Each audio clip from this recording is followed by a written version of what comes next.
दोस्तों, स्वागत है आप सभी का अपना चैनल अजीत का मैथ में। उम्मीद करते हैं आप सब अच्छे होंगे। तो चलिए एक और प्रैक्टिस सेट लेके आप लोग बीच आ चुका हूँ। उम्मीद करते हैं कि प्रैक्टिस सेट 1 2 4 5 ज़रूर आप लोग देखे होंगे, और जो नहीं देखे होंगे जाके ज़रूर देख लें। तो आज का प्रैक्टिस सेट 5 है। आप लोग कमेंट करके ज़रूर बताइएगा कि इस प्रैक्टिस सेट में आप लोग का कितना क्वेश्चन सही हुआ है इसमें। ठीक है, तो इस प्रैक्टिस सेट मिक्स प्रैक्टिस है। 1 to 5 और 6 to 8 दोनों के लिए इम्पोर्टेंस है। जेटेट का सिलेबस के अनुसार टोटल क्वेश्चन इस सेट में रहेगा, इसीलिए आप लोग उम्मीद करते हैं कि इस सेट को अंत तक ज़रूर बनाएं। एक से लेकर के जितना जहाँ तक क्वेश्चन होगा आप लोग प्रैक्टिस करें, खुद से वीडियो पॉज करके पहले खुद से प्रैक्टिस करें, उसके बाद सॉल्यूशन देखें। ठीक है, जिससे आपको पता चलेगा कि आप कितना पानी में है इसमें। ठीक है, तो इसलिए आज का प्रैक्टिस सेट स्टार्ट करते हैं। प्रैक्टिस सेट नंबर 5 का देखते हैं फर्स्ट क्वेश्चन आज का क्या है सो। ठीक है, आपको पता है कि जेटेट का एग्ज़ाम बहुत जल्द होने वाला है, इसलिए आप लोग सब अपनी अपनी मेहनत में जुड़ जाइए, क्योंकि आपको पता है 10 साल के बाद एग्ज़ाम होने वाला है। ठीक है, फिर दोबारा मौका नहीं आने वाला है, इसलिए आप लोग इस समय को इम्पोर्टेंस दीजिए और मेहनत कीजिए। तो चलिए फर्स्ट क्वेश्चन देखते हैं क्या है इसमें। रमन अपनी आय का 20% भोजन पर तथा शेष का 25% वस्त्र पर तथा शेष का 10% दोस्तों पर खर्च करने के बाद इतना रुपया बचा लेता है। अब देखिए, उसके पास कितना आय था सो पता नहीं था। ठीक है, हम मान के चलते हैं कि उसके पास 100 रुपया टोटल होगा। ठीक है, 100 रुपया में 20 रुपया भोजन पर खर्चा कर देता है, तो बचा होगा कितना? 80% बचा होगा। 80% को लिख सकते हैं 80/100। ठीक है, अब इतना बचा। अब इतना जो बचने के बाद फिर बोला शेष का 25% वस्त्र पर खर्चा कर दिया। तो 25% जब वस्त्र पर खर्चा किया तो बचा कितना होगा? 75% बचा होगा। तो लिख सकते 75/100। ठीक है, उसके बाद बोला तथा शेष का 10% दोस्तों पर खर्चा किया। 10% जब दोस्त पर खर्चा कर दिया तो फिर नेक्स्ट कितना बचा होगा? 90% बचा होगा।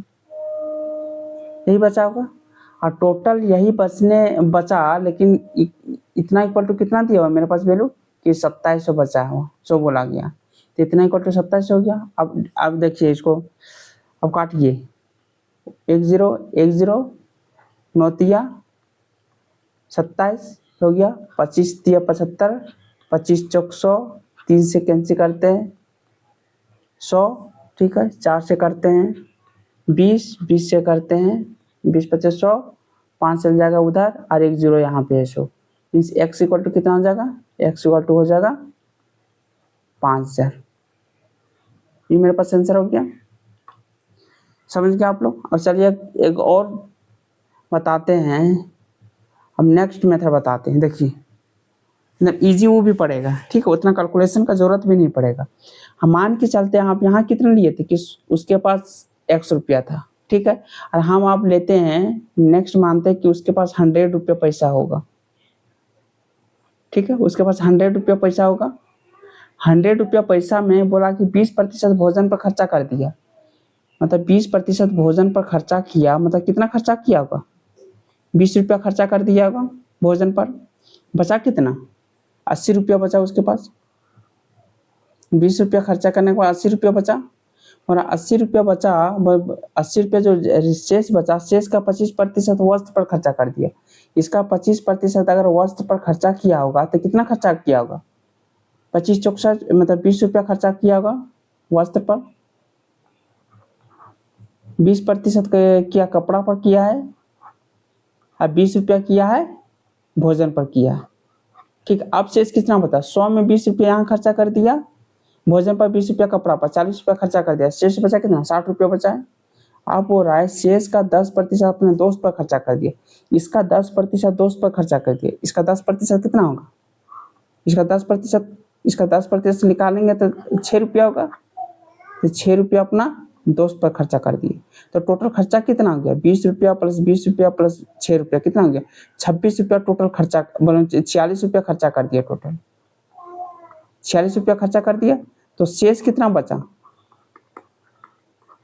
₹46 खर्चा कर दिया तो शेष बचा होगा ₹54 बचा होगा। और 54 का ही वैल्यू क्वेश्चन में दिया कितना, 2700 दिया हुआ, 2700 दिया हुआ। ठीक है, 27 दूना 54, 27 एक 27, 27 दूना 54, दूसरे कैसे करें कितना, 50 बार में, 50 बार किया तो टोटल कितना है मेरे पास ई, तो इसका भी क्या करेंगे 50 से मल्टीपल, कितना हो जाएगा 50,000 हो जाएगा। अब इस मेथड से भी बना सकते हैं और इस मेथड से बना सकते हैं, आपको जो मेथड इजी लगे उसी मेथड को ट्राई कीजिए। समझ गए आप लोग, उम्मीद करते हैं। चलिए चैप्टर वाइज जब बताएंगे टोटल डिटेल में बताएंगे, इसलिए मेरे चैनल में जरूर जुड़े रहें। आपको पता है कि चैप्टर वाइज का सीरीज स्टार्ट हो चुका है, अभी नंबर सिस्टम का 2 क्लास हो चुका है, बस 1 क्लास और उसका बचा हुआ है, उसके बाद तुरंत नेक्स्ट चैप्टर स्टार्ट करेंगे। ठीक है, आप लोग का डिमांडिंग के अनुसार चैप्टर स्टार्ट करेंगे, इसीलिए चैप्टर वाइज का भी सीरीज देखिए और जो प्रैक्टिस सेट करवा रहे हैं रेगुलर इसमें भी जुड़े रहिए। एकदम एग्जाम के एक दिन पहले तक आपको सारा कुछ प्रैक्टिस प्लस चैप्टर वाइज मिलते रहेगा, पूरा एनसीईआरटी बेस्ड। ठीक है, उम्मीद करते समझ गए होंगे आप लोग। चलते हैं नेक्स्ट क्वेश्चन आज का देखते हैं। क्वेश्चन नंबर 2 क्या बोल रहा है, किसी वर्ग का परिमाप 48 मीटर है। कोई वर्ग है उसका परिमाप कितना 48 मीटर है, एक वर्ग लेते हैं। ठीक है, उसका परिमाप क्या 48 मीटर, टोटल 48 मीटर है, तो परिमाप दिया हुआ है, परिमाप दिया 48, तो इसको 4 से डिवाइड करते हैं, एक भुजा निकल जाएगा, कितना हो जाएगा 12 हो जाएगा, 12 चौक 48, ई भी 12 होगा, ई भी 12 होगा, ई भी 12 होगा, ई भी 12 होगा। ठीक है, तो बोला कि वर्ग का क्षेत्रफल, तो वर्ग का क्षेत्रफल क्या होता है, एरिया पर स्क्वायर का क्या होगा, वर्ग का एरिया भुजा स्क्वायर, मतलब 12 का स्क्वायर 144, यही मीटर स्क्वायर हो जाएगा आंसर। समझ गए आप लोग। तो चलते हैं नेक्स्ट क्वेश्चन, सीधा चलते हैं क्वेश्चन नंबर 3। क्या बोल रहा है, प्रत्येक माह 3 पैसे प्रत्येक रुपये पर, मतलब 1 रुपया पर 3 पैसे, 1 रुपये पे 3 पैसे, इसलिए 100 रुपया पर 300 पैसे, 1 रुपया पे 3 पैसे, इसीलिए 100 रुपया पे 300 पैसे, इसलिए हमको परसेंटेज निकालना है इंटू 100। तो रेट कितना हो गया मेरे पास, रेट मेरे पास 3% होगा, रेट 3% हो गया। तो क्या बोल रहा है, प्रत्येक रुपये पे 600 पर 9 माह का साधारण ब्याज ज्ञात करो।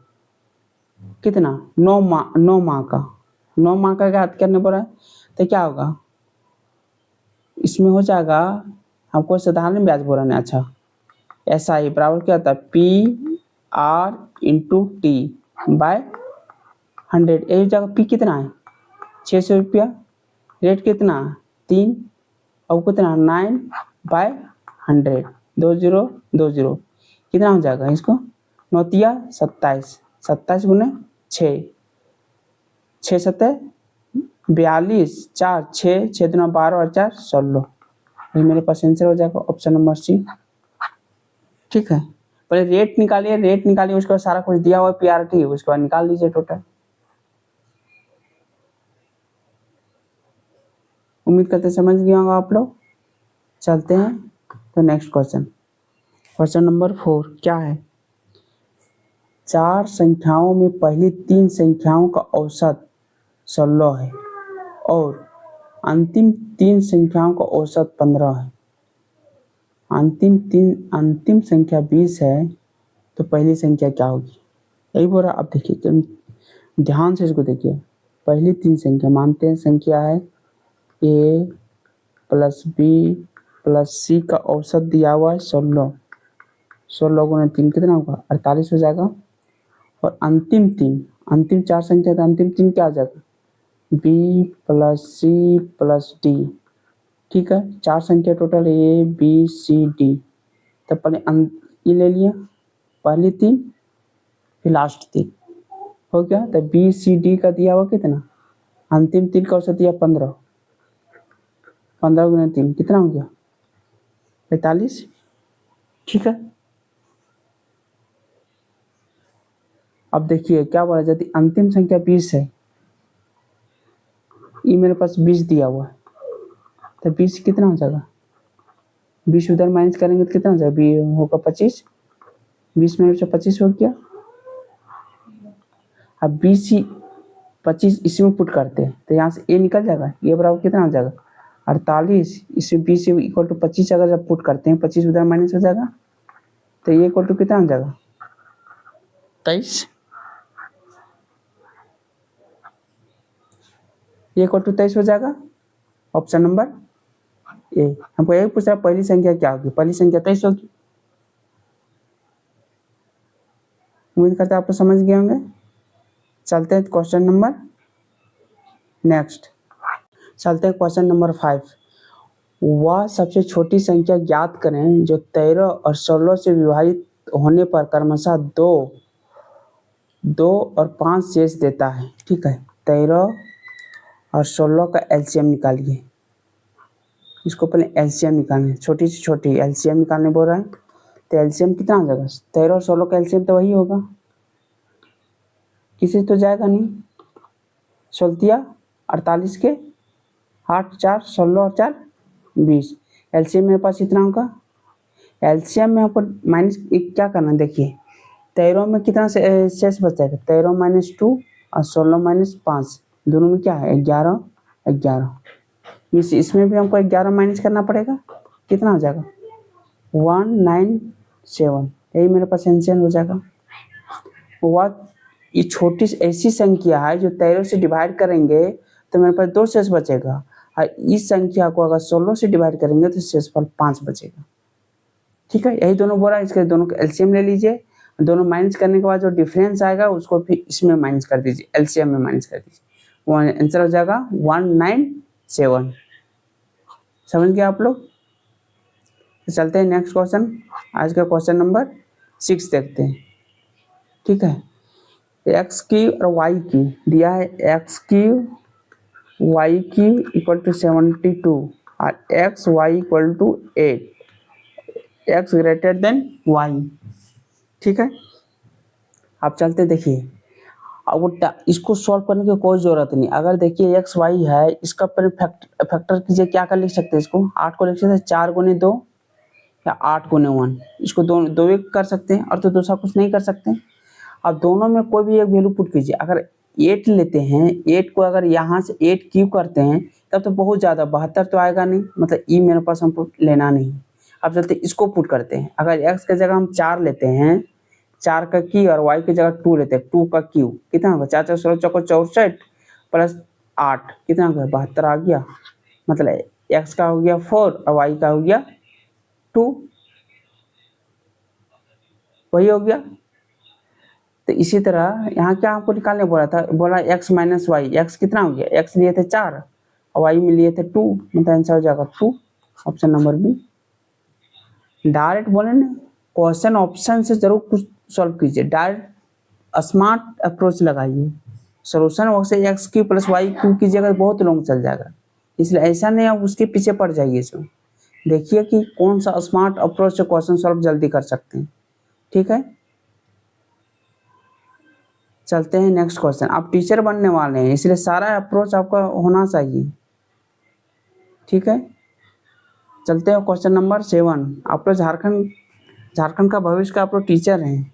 चलते हैं क्वेश्चन नंबर 7, क्या है, P plus q plus r equal to 2, और यहाँ दिया है p q plus q r plus r p equal to दिया 4/3, ठीक है। तो हमको निकालना है पी क्यू आर का रेशियो निकालना है, ठीक है। अब इसको देखिए, आप जानते हैं, देखिए तो P plus q plus r का होल स्क्वायर अगर करेंगे तो क्या होता है, a plus b plus c का होल स्क्वायर, P का स्क्वायर प्लस क्यू का स्क्वायर प्लस आर का स्क्वायर प्लस 2 AB BC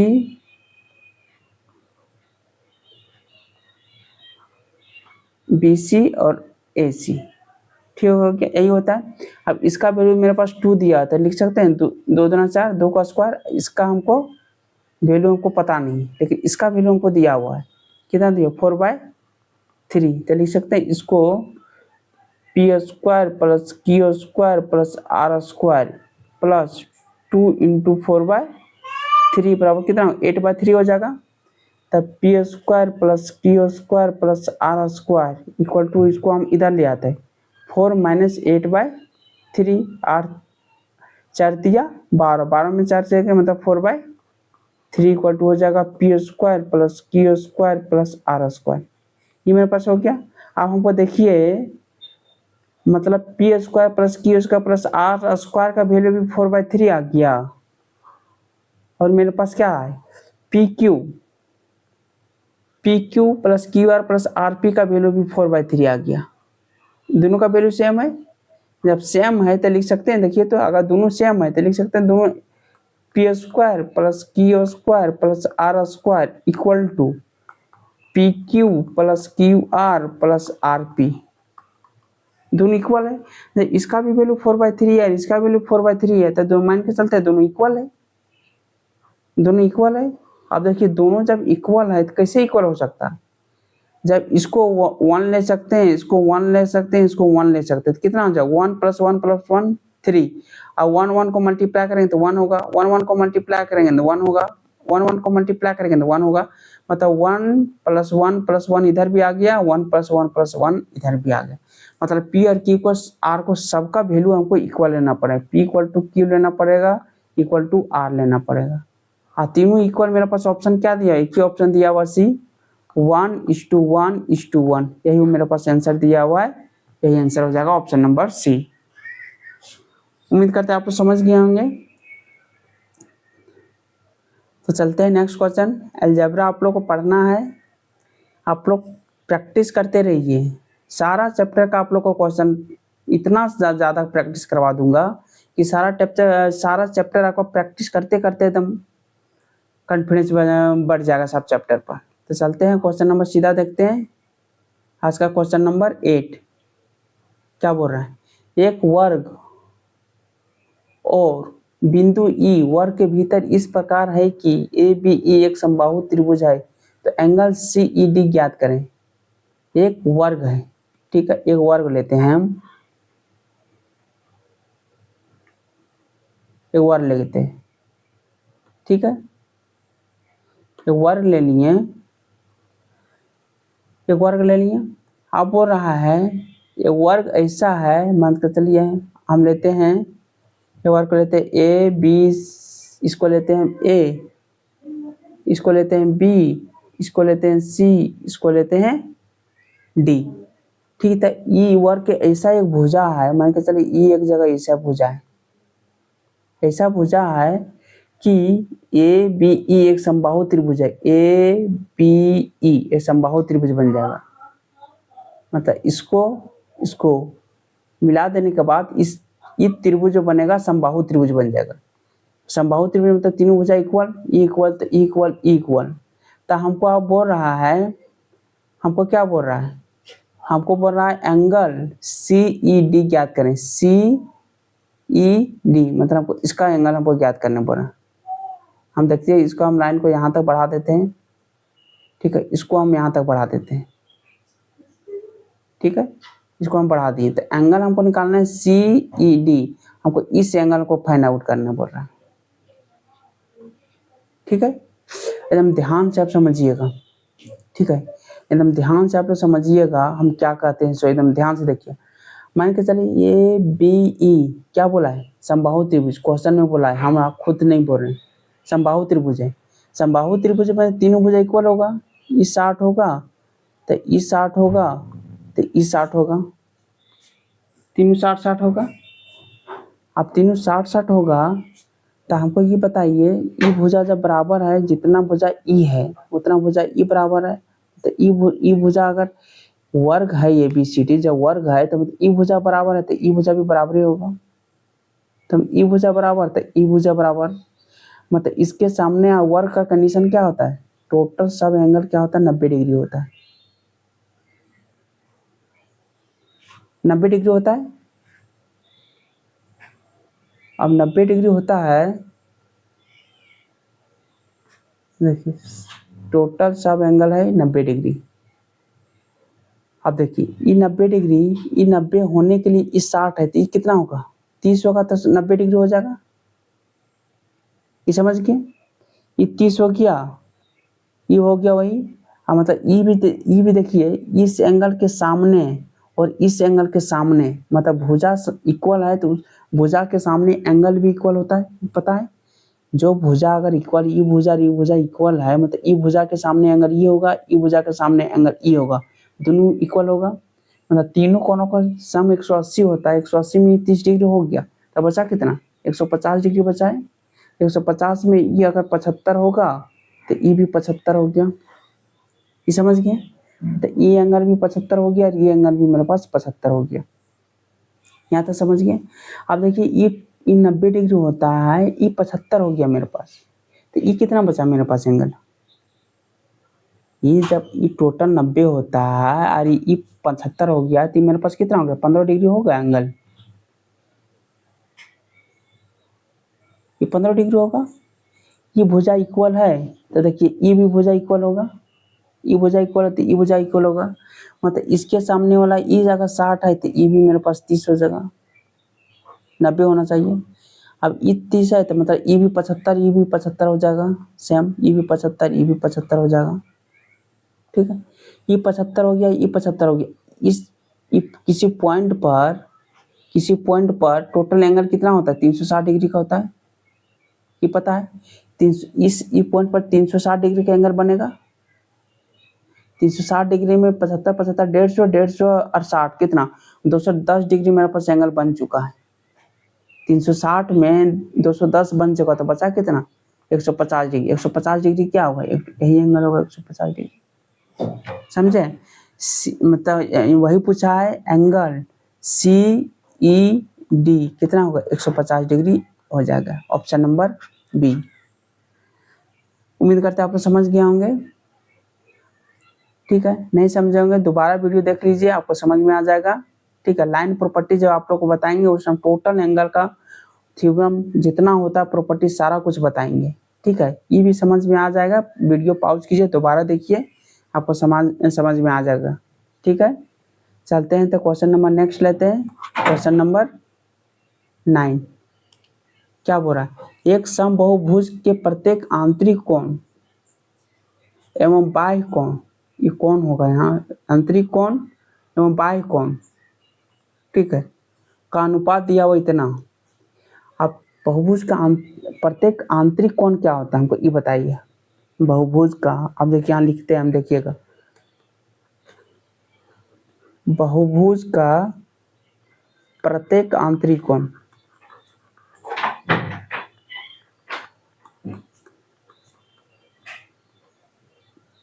प्रत्येक आंतरिक कोण होता है n-2 into 180 degree by n, प्रत्येक आंतरिक कोण होता है। ठीक है, इसी तरह आप लिखते हैं, आप बहुभुज का प्रत्येक बाह्य कोण,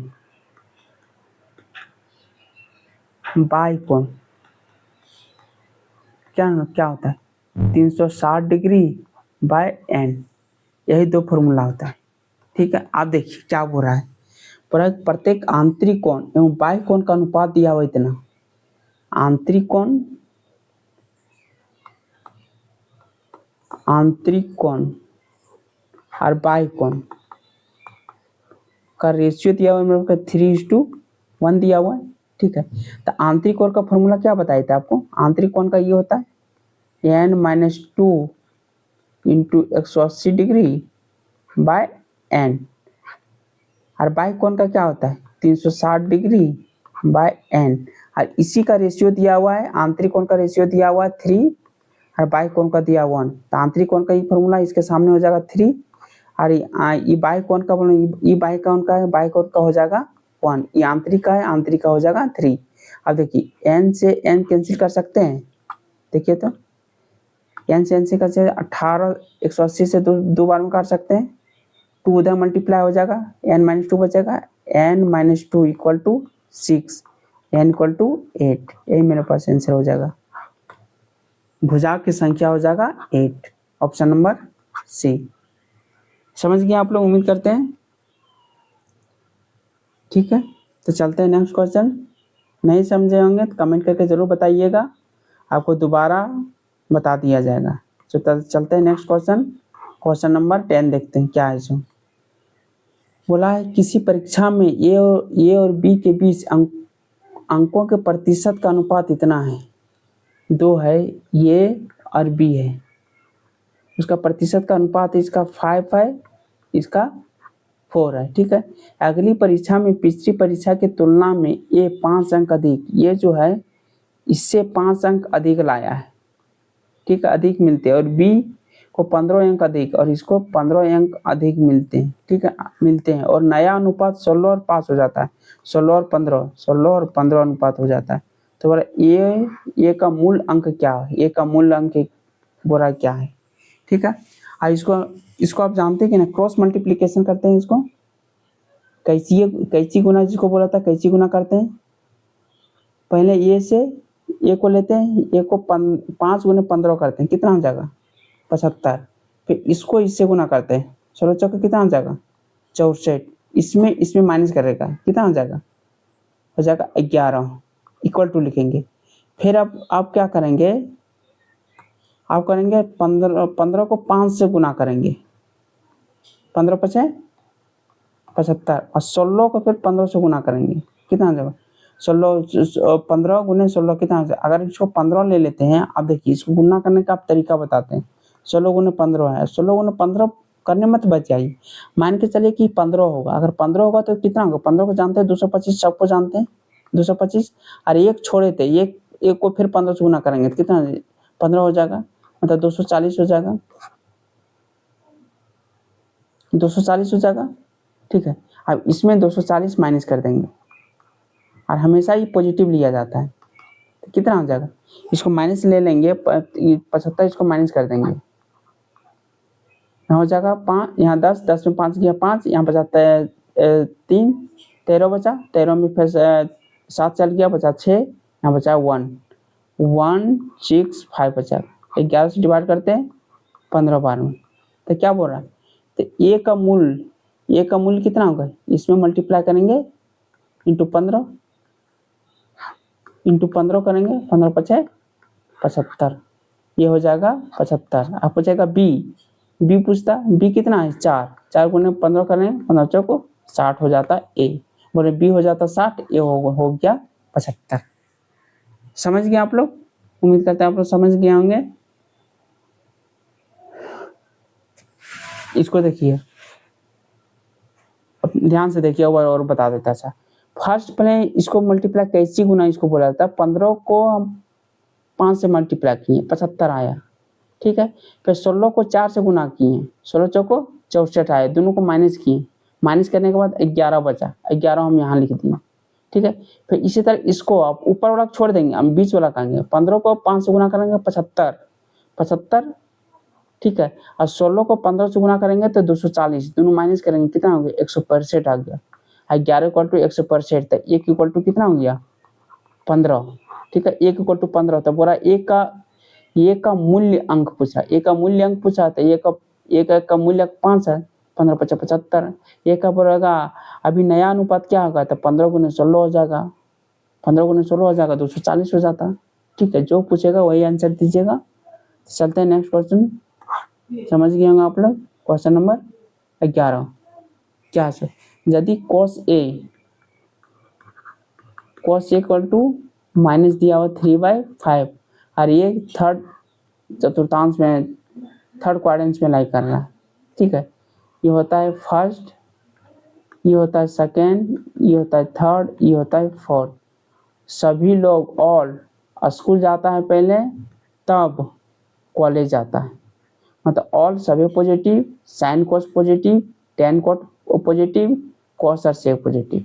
समझ गए आप लोग, ये बोल रहा है cos इक्वल टू -3/5, मतलब कितना हो जाएगा, कौन क्वाड्रेंट में लाइक कर रहा है, बोला तीसरा में, इसमें लाइक कर रहा है। ठीक है, तो हमको वैल्यू cos से किए बराबर, अब cos a बराबर हो जाएगा -3/5 दिया, मतलब b/h दिया हुआ है, तो p कितना होगा 3 4 5, मतलब p हो गया मेरे पास 4 हो गया। ट्रिपलेट जो होता है ना 3 4 5 का ट्रिपलेट होता है, तो 3 5 तो 4 बचा है, 4 हो जाएगा p बराबर। अब p बराबर 4 होगी तो हमको निकालना है क्या cosec a। cosec a बराबर क्या होता है h/p। h मेरे पास कितना है, h मेरे पास 5 है और p कितना है 4 है, लेकिन तृतीय क्वाड्रेंट में लाई कर रहा है, तृतीय में cosec भी माइनस में होगा, -5/4, -5/4 ऑप्शन नंबर सी। समझ गए आप लोग। क्वाड्रेंट्स आप लोग को बताऊंगा, ठीक है, एक बार बताए हैं प्रैक्टिस सेट नंबर फर्स्ट जाके देखिए, उसमें भी बताए हैं। आप लोग को डिटेल जब चैप्टर वाइज बताएंगे तो डिटेल पूरा बताएंगे। ट्रिकोनोमेट्री में एक फार्मूला आप लोग को लर्न नहीं करने दूंगा, टोटल फार्मूला आप लोग खुद से बना सकते हैं, ठीक है, कोई चीज याद करने की जरूरत नहीं है, दिमाग खपाइए मत। इसका मैं ऐसा ट्रिक बताऊंगा कि टोटल फार्मूला आपको खुद से आप बना सकते हैं, ठीक है। तो चलते हैं नेक्स्ट क्वेश्चन देखते हैं। अभी फिलहाल क्वेश्चन नंबर 12 में आते हैं, क्या है इसमें, ठीक है cos 17 50 55 का डिग्री बोल रहा है, ठीक है। अब हम बताइए, इसको भी बताए हैं इस टाइप का क्वेश्चन, ठीक है। अब देखिए इसको हमेशा 90 का मल्टीपल में तोड़िए इसको। cos देखिए इसको 90 में क्या मल्टीप्लाई करेंगे जो इसके लगभग में जा सकते हैं। सबसे पहले बढ़ा लेते हैं, अगर 20 गुना करते हैं तो 9 गुना कितना हो जाएगा 1800 हो जाएगा, ये इससे ज्यादा हो जा रहा है, ठीक है, इससे ज्यादा हो जा रहा है। अगर चाहिएगा तो वो भी कर सकते, चलिए हम देखिए। अब इसको दो मेथड से बताते हैं, इसको 90 गुने 20 करते हैं, ठीक है ना 1800, और हमको आना है 55, तो क्या माइनस करना 45 डिग्री माइनस करेंगे तो आ जाएगा। अगर 1800 में 45 माइनस करेंगे तो 1755 आ जाएगा। तो क्या ले सकते हैं 90 कौन क्वाड्रेंट्स में लाई करेगा, सो देखिए क्वाड्रेंट्स में लाई करने के लिए इसको 4 से डिवाइड कीजिए, 4 से डिवाइड करेंगे कितना हो जाएगा 5 बार में चल जाएगा, 5 बार, मतलब कौन क्वाड्रेंट्स में लाई करेगा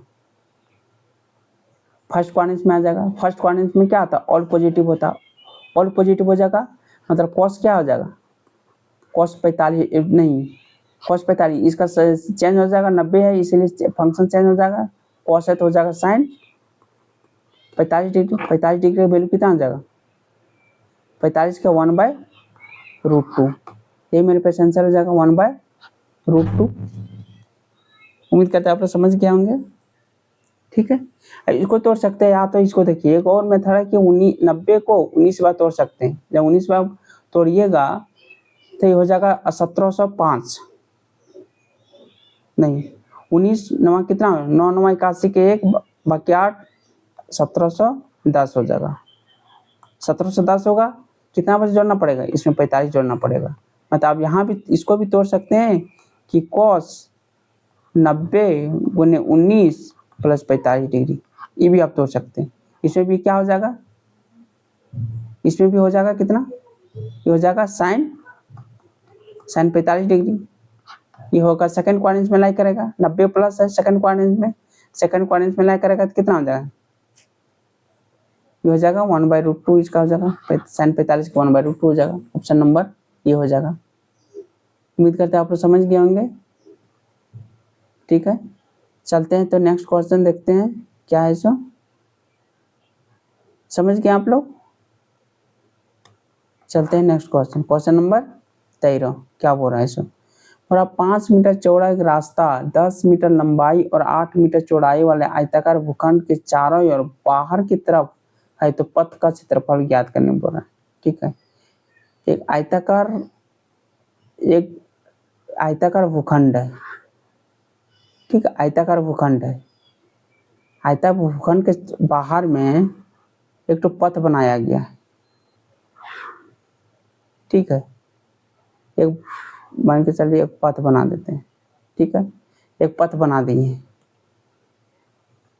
5 मीटर चौड़ा एक रास्ता, ये जो 5 मीटर मेरे पास चौड़ा है रास्ता, जो मेरे पास 5 मीटर चौड़ा है, यहाँ से 5 मीटर चौड़ा रास्ता है, यहाँ से 5 मीटर चौड़ा है, ये टोटल यहाँ से यहाँ 5 मीटर चौड़ा है, ठीक है। ये 5 मीटर रास्ता चौड़ा है, सब जगह रास्ता 5 मीटर चौड़ा है। ठीक है, तो आयताकार एक वो अंदर भूखंड है, आयताकार भूखंड के चारों ओर एक पथ का निर्माण किया। रास्ता जो 10 मीटर लंबाई 8 मीटर चौड़ाई वाले आयताकार, मतलब 10 इसका है और 8 ही है, आयताकार भूखंड है, उसके बाहर 5 मीटर चौड़ा एक रास्ता बनाया गया है चारों तरफ। ठीक है, तो बोल रहा है पथ का क्षेत्रफल। पथ का क्षेत्रफल के लिए आप बताइए इसका डिस्टेंस यहाँ से टोटल कितना होगा। ये 5 इधर है, 5 इधर है, और इसका डिस्टेंस भी दिया है यहाँ से यहाँ का कितना दिया हुआ, 8 दिया हुआ। तो 5 5 10 और 8 18 हो जाएगा टोटल यहाँ से यहाँ डिस्टेंस। और यहाँ से टोटल यहाँ तक निकालेंगे तो कितना होगा, टोटल 10 था, 10 में इधर भी 5 ऐड होगा, इधर भी 5 ऐड होगा, 5 5 10 और 10 ये हो जाएगा 20। ठीक है, तो बड़ा का क्षेत्रफल में अगर छोटा का क्षेत्रफल माइनस कर देंगे तो बीच वाला क्षेत्रफल निकल जाएगा। तो बड़ा आयत का क्या क्षेत्रफल, 18 गुने 20 लिख सकते हैं, 18 गुने 20। इसमें माइनस क्या करेंगे, छोटा वाला का आयत का क्षेत्रफल माइनस कर देंगे तो आ जाएगा छोटा क्या है 10 गुने 8, यही मेरे पास हो जाएगा 18 दुना 360 और हो जाएगा 80, मीन्स हो जाएगा कितना 280 हो जाएगा metre square. Option number a 280 था, समझ गया हूँ। ऑप्शन नंबर ए, जो नहीं समझ गए होंगे वीडियो पीछे करके जाकर देख लीजिए, आपको समझ में आ जाएगा। ठीक है, चलते हैं नेक्स्ट क्वेश्चन देखते हैं, क्वेश्चन नंबर 14।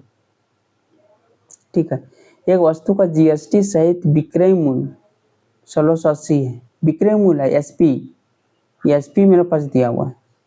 जीएसटी की दर 20% है, यदि दुकानदार को 12% का लाभ हुआ तो वस्तु का क्रय मूल्य कितना होगा। हम मान के चले क्रय मूल्य मानते हैं 100 रुपया क्रय मूल्य था। ठीक है, 100 रुपया क्रय मूल्य था, हम खरीदने गए तो हमको दुकानदार बोला नहीं जीएसटी आपको पे करना पड़ेगा 20%। करिए ठीक है, 20% जीएसटी पे कर दिए, मतलब 120 रुपया उसको पे कर दिए। उसके पे करने के बाद दुकानदार हमको बेच दिया, बेचने पर भी दुकानदार को क्या बोल रहा है 12% का हमको लाभ हुआ। 12% का लाभ क्या हो जाएगा 112 बाई इतना इक्वल टू कितना है, विक्रय मूल्य दिया 1680 दिया। अब देखिए 10 10 12 से इसको काटते हैं, 12 के हम 12 चौक 48। ठीक है, 7 से काटते हैं 7 7 छक 42 7 दुना 14, 4 से काटते 4 चौक 16 4 5 20, 4 से काटते हैं 25 25 25 25 से 125, एक्स इक्वल टू हो जाएगा 125 0 1250। ऑप्शन नंबर डी हो जाएगा 1250। ठीक, जो बोला है बस क्वेश्चन में बस वही सेम करते चल जाइए, खुद ब खुद आपको आंसर आ जाएगा। समझ गए आप लोग। चलते हैं क्वेश्चन नंबर देखते हैं आज का, क्वेश्चन नंबर 15 क्या बोल रहा है। ए किसी कार्य को 5 दिन में कर सकता है, बी किसी कार्य को 50 दिन में पूरा कर सकता है, तो बी अकेले 10 दिन काम किया है, ये 5 दिन होता है, ये 5 दिन काम किया। ठीक है, ये 5 दिन बी किया, बी 50 दिन कर सकते हैं। एलसीएम लेते हैं 50, 5 से डिवाइड करते तो होता है 10, इससे करते तो 1। ए का एफिशिएंसी आ गया 10 और बी का एफिशिएंसी आ गया 1। ठीक है, तो बोला बी अकेले 10 दिन काम किया, बी अगर 10 दिन काम किया ए के एफिशिएंसी से 10 दिन, तो टोटल 10 वर्क किया होगा, 10 वर्क किया, टोटल मेरे पास 50 वर्क है, 50 में 10 में मेरे पास कर लिया, तो बचा कितना शेष बचा मेरे पास 40 काम बचा हुआ। 40 काम करने के लिए ये अकेला कितना दिन कर सकता है, ये का एफिशिएंसी 10 है, 10 का एफिशिएंसी से 40 काम करेगा तो कितना दिन लगेगा 4 दिन लगेगा इसको। ऑप्शन नंबर ए हो जाएगा। जो शेष काम बचा है वही तो करने के लिए ए आएगा। ठीक है, तो शेष काम 40 था, ए का इफिशियंसी 10 है, 10 का इफिशियंसी से करेगा 40 काम, तो 40 दिन खत्म हो जाएगा। समझ गए आप लोग। क्वेश्चन अब इजी नहीं पूछने वाला है जेटेट में कंपटीशन बहुत है। ठीक है, क्वेश्चन का लेवल अच्छा खासा पूछा जाएगा। ठीक है, एनसीईआरटी बेस्ड, वो खाली झारखंड में बोला जाता है कि 10th लेवल का एग्जाम लेगा, लेकिन आज तक इतना एग्जाम दिए होंगे, आप लोग देखे होंगे क्वेश्चन का पैटर्न कैसा रहता है झारखंड का। स्टैंडर्ड क्वेश्चन का लेवल अच्छा रखता है झारखंड, इसलिए आप लोग तैयारी भी उसी अनुसार कीजिए। चलते क्वेश्चन नंबर 16 देखते हैं। ये समकोण त्रिभुज के आधार 5 सेंटीमीटर है। ये समकोण त्रिभुज है, एक समकोण लेते हैं। समकोण त्रिभुज आधार है, आधार 5 सेंटीमीटर है, ठीक है, तथा ऊंचाई 12 सेंटीमीटर है। 5 12 तो ये क्या जगह 13 सेंटीमीटर, आपको बताए थे ट्रिपलेट होता है। 5 12 13 3 4 5 10 24 26 6 8 10 15 36 39। अब ये सब ट्रिपलेट आप लोग को दिमाग में रखना पड़ेगा। ट्रिपलेट निकालने के लिए आपको बताएंगे अच्छा से, ठीक है। आप लोग को टोटल बताया जाएगा। चलते थे 12 5 है, ये 13 है। 12 5 13 तो बोला कि कर्ण की लंबाई 13 हो जाएगा। कर्ण की लंबाई 13 एक ही ऑप्शन में, ऑप्शन नंबर ए। अब हमको अब सेकंड का क्षेत्रफल हमको निकालने की जरूरत नहीं है। जब देख रहे हैं कर्ण हमको पूछा 13 ऑप्शन एक ही में है, तो काहे फालतू का हम टाइम वेस्ट करेंगे, बस काम खत्म। ऑप्शन नंबर ए हो जाएगा। समझ गए आप लोग। बाद में एरिया निकाल सकते हैं 1/2। आधार का कितना 5 गुना ऊंचाई 12, 6 6 5 30।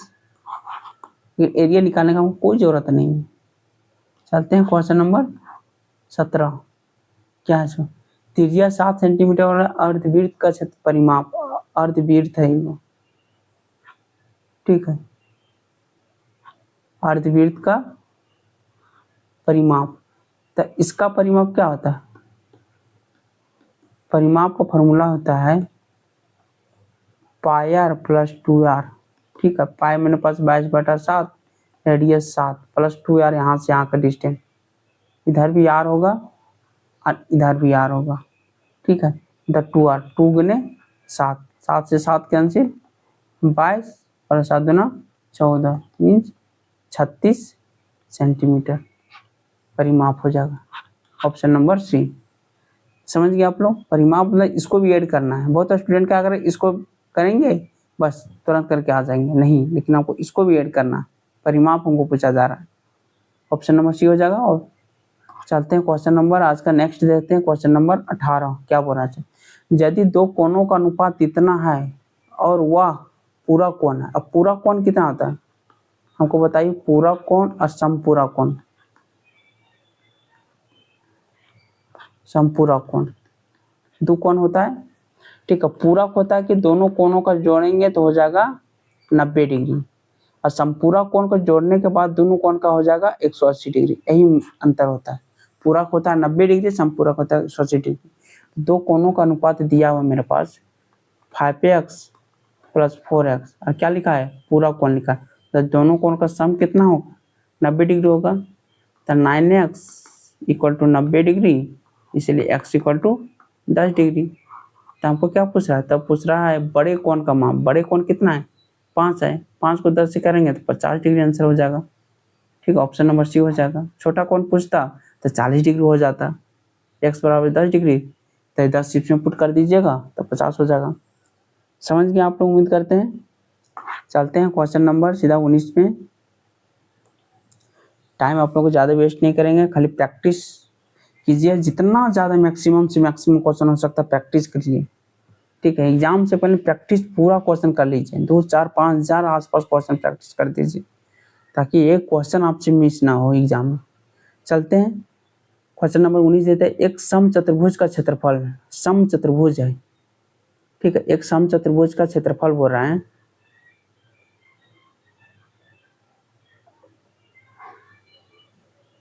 चलो समचतुर्भुज बोल रहा है। समचतुर्भुज आप ड्रॉ करते, समचतुर्भुज नहीं होगा। चलते हैं, एक समचतुर्भुज हम आप लेते हैं, ठीक है। ए बी सी डी, ठीक है। एक समचतुर्भुज है और समचतुर्भुज का क्षेत्रफल दिया 24 सेंटीमीटर स्क्वायर, और उसका एक विकर्ण 8 सेंटीमीटर। एक विकर्ण दिया हुआ मेरे पास 8 सेंटीमीटर, 8 सेंटीमीटर। सेकंड विकर्ण हमको पता नहीं, सेकंड विकर्ण हमको पता नहीं।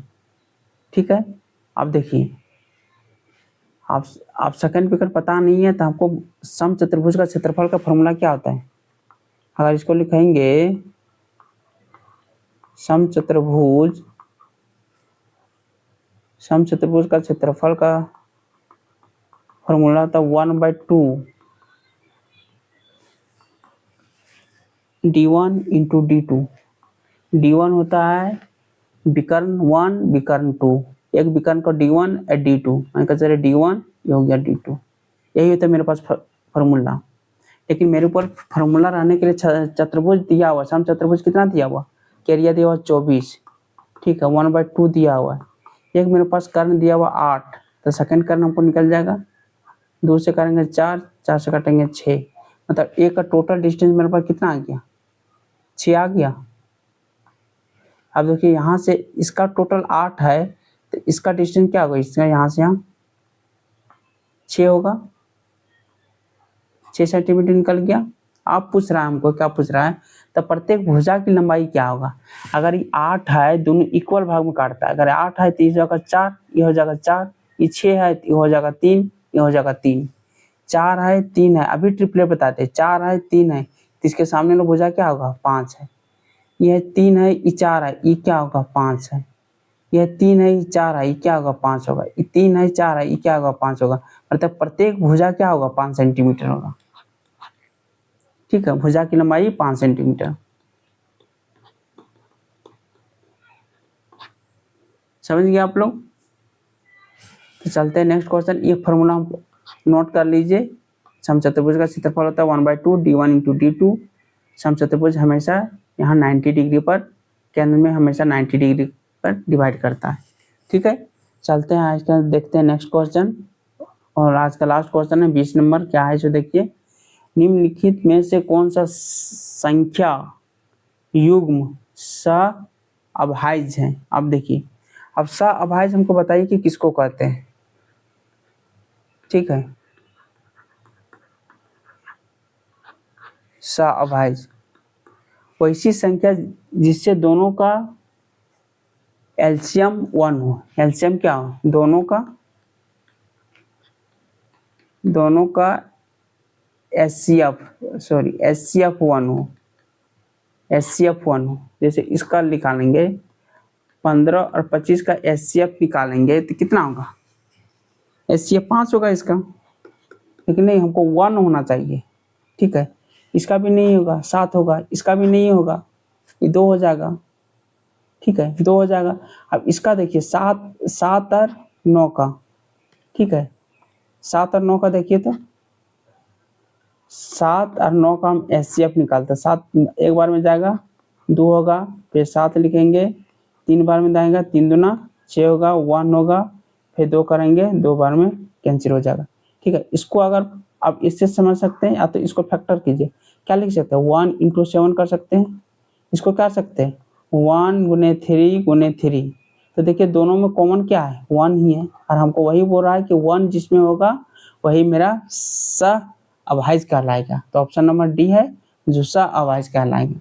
ठीक है, इसका इसी तरह निकाल के देख लीजिए, 15 गुने 25, इसको फैक्टर कीजिएगा तो 5 गुने 3, इसको कीजिएगा 5 गुने 5 गुने 3। तीनों में कॉमन क्या है, 3 भी है और एक 5 भी है, मतलब 15। दोनों में कॉमन सिर्फ 3 है, यहाँ 3 है और 5 है। ठीक है, इसका एचसीएफ हो जाएगा। बस हमको कॉमन दोनों में लिखना चाहिए कि 1 हमको होगा। ठीक है, दोनों में हमको 1 होना चाहिए कि दोनों कर सकते हैं। 5 25, ये 3 नहीं होगा, सॉरी 3 नहीं होगा, 5 25 होगा। ठीक है, 5 25 होगा, ये 5 गुने 3 5 25, दोनों में कॉमन क्या आएगा, 5, इससे दोनों का एचसीएफ 5 होगा। जैसे 14 गुने 7 लेते हैं, 14 गुना 21, सॉरी 14 गुना 21 करते हैं तो 7 दूना 14, इसको करते हैं 7 तिया 21, दोनों में कॉमन क्या आ रहेगा, 7, मतलब एचसीएफ हो जाएगा 7। ठीक है, उसी तरह 7 9 का था 1 इंटू 7 और 1 इंटू 3, मतलब दोनों में कॉमन सिर्फ 1 था, और हमको वही पूछ रहा है कि जिसका एचसीएफ दोनों में 1 होगा वही संख्या को ज्ञात करने बोल रहा है, मतलब सअभाज्य हमको ज्ञात करने बोल रहा है। तो चलिए आज तक यही क्वेश्चन रखते हैं। उम्मीद करते हैं आप लोग को अच्छा लगा होगा। कमेंट करके ज़रूर बताएं कि आपको सेशन कैसा लगा। अच्छा लगा होगा तो ज़रूर लाइक कर दीजिएगा वीडियो को, जो चैनल में नए हैं सब्सक्राइब जरूर कर दीजिएगा। साथ ही अपने दोस्तों को जोड़ना ना भूलें। इस चैनल में आपको एग्जाम ओरिएंटेड क्वेश्चन कराया जाएगा, एनसीईआरटी बेस्ड टोटल।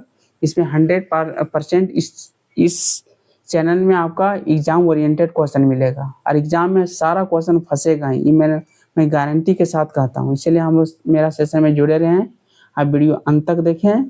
फिर मिलते हैं नेक्स्ट वीडियो में नेक्स्ट प्रैक्टिस सेट के साथ। तब तक अपने ख्याल रखिएगा। जय हिंद, जय झारखंड।